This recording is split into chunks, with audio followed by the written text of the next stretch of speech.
Good morning, everyone. This is a message for all parents and carers of Richmond Hill Academy. I do hope you're all well.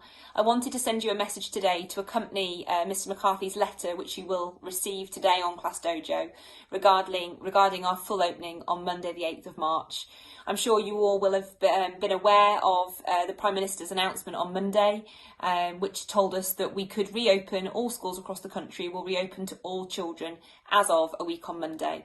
And I know some of you will have greeted that news with delight. I know that this lockdown has been exceptionally difficult for people, and supporting our children at home with their learning is very hard, isn't it? So some of you, I'm sure, will be very relieved and happy to know that your children can come back to school, where they will be able to mix with their friends, where they will have the support of their teacher, and where they'll be able to get into some kind of normality, which we've all missed so much, particularly since Christmas.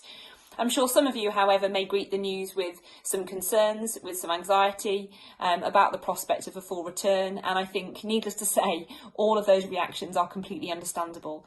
But I wanted to provide you with some key information today so that you know what to expect when the children come back a week on Monday, and so that I could give you just some of the key headlines so that you can start to prepare your child for what to expect. So in terms of our risk assessments, the measures that we have in place will be mainly the same as they were throughout the whole of the autumn term. So here are the key things that we will be doing to ensure that we keep everybody, children and adults, as safe as possible. We will of course make sure that people who need to self-isolate do not attend school. So we'll be keeping really close track on anybody who develops symptoms, and we'll track how many days they need to have in isolation. Face coverings will be worn by all adults when they're out and about in school. That's in the playground and in the corridors. We'll make sure that everybody cleans their hands thoroughly, and you know we've got a really good approach to this with sanitisers throughout the school, and children will also wash their hands every time they leave or enter the classroom.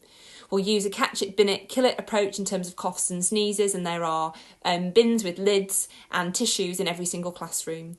We will also have additional cleaning that's going on throughout the school every day. We have 3 full-time cleaners now in school. 1 works in Rainbow Base and 2 work in mainstream. In addition to that, we'll be continuing to operate with the children in their bubbles, and that means that the children remain in that bubble at all times of the day and do not come into contact with children from other bubbles.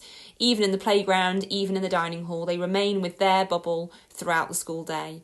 And finally, we know how important it is that we keep all areas of the school well ventilated. This is a really important way of stopping the spread of the virus. So all classrooms will have their windows open. Obviously, the number of windows that are open will be slightly affected by how cold it is outside, but as we approach warmer months, hopefully keeping the school really well ventilated will become even easier.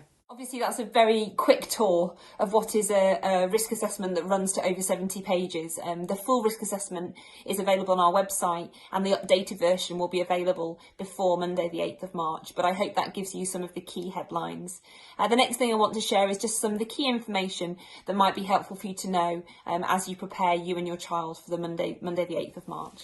So the staggered start times are exactly the same as they were in the autumn term. So that means Year 6 will be going into school at 8:30, Year 5 at 8:35, Year 4 at 8:40, Year 3 at 8:45, Year 2 at 8:50, Year 1 at 8:55, and reception at 9 o'clock. Rainbow Base also starts at 9 o'clock. We will also be operating a system whereby classroom doors for Years 1, 2 and 3 will be open. So as soon as you arrive in the playground, you can drop your child off in the classroom, and that means that we will limit the number of adults who need to stay in the playground. Now, the layout of the classrooms will be exactly the same as it was in the autumn term. So that means in year groups 2 to 6, all the tables will be in rows with children facing forwards. Children will have 1 desk partner, and they will have their own resources. So wherever possible, they will not be sharing resources. They'll have a tray with all the things they need for most lessons. Where resources do need to be shared, they will be cleaned regularly throughout the day. Obviously, classroom setups will look a little bit different in reception and year 1 in nursery and in Rainbow Base to allow the children to play in the provision. And again, where children are playing with shared toys and resources, we have cleaners on site throughout the day who will be cleaning those regularly. We will continue to encourage the children to socially distance as much as possible. Obviously, that's much harder for younger children than it is for the older ones. But in the playground, the children know that we have a no physical contact rule, and when they're moving around the school, their lines have significant gaps between each child. And when they're in the dinner hall, for example, when they're eating at the tables, they're not ever sitting directly opposite somebody. So all of those rules around social distancing will continue to be applied. And obviously, it's really important that we as adults, staff and parents model that to them wherever possible. All adults at Richmond Hill wear face coverings when they're moving around the school, whether it be in corridors or the main hall. You know that we greet you in the morning wearing face coverings, and we are now asking all parents to wear face coverings, not just if they enter the building, but as soon as they come onto the site to drop off in the morning or pick up in the afternoon. You may well have heard in the news that all primary staff across the country are now able to take lateral flow tests. These are COVID tests that can be taken at home with results that come through in 30 minutes. And staff across the school at Richmond Hill are now testing themselves twice every week. I'm really pleased to tell you that Breakfast Club will be reopening on Monday the 8th of March, and that we very much